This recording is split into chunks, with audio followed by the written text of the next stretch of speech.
Chin, satu wilayah di Kashmir yang diperebutkan Cina, India, dan Pakistan. Wilayah ini dikontrol oleh Cina, tapi India juga mengklaimnya.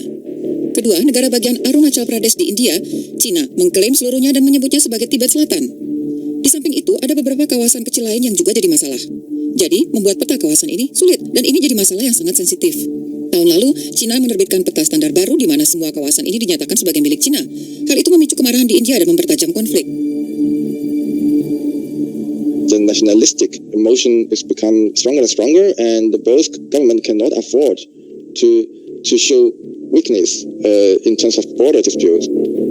No government will say that, okay, let's make a compromise, let's give some land to the other side, let's make peace. It will not happen, and more less likely, I would say. So there's an unsolvable problem, and the only thing is both governments try to keep the status quo. Sebagian masalah itu bisa ditelusuri kembali ke masa kolonial. Peta yang dibuat Inggris abad ke-19 dan awal abad ke-20 menunjukkan versi berbeda tentang letak garis perbatasan. Atau tidak ada perbatasan jelas sama sekali, seperti peta yang dibuat tahun 1947 ini, tahun ketika India menyatakan kemerdekaan. Tibet juga punya peran di sini. Ketika itu Tibet jadi kawasan penyangga yang memisahkan India dan Cina.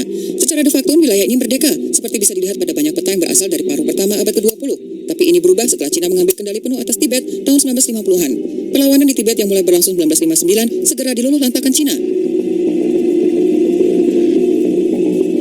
Pemimpin spiritual Tibet Dalai Lama melarikan diri ke India. Itu membuat Cina gusar.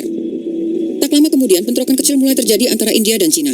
Itu semua membuat prospek pencapaian kesepakatan tentang perbatasan tambah sulit. Dan sejak saat itu, ini tidak pernah jadi kenyataan.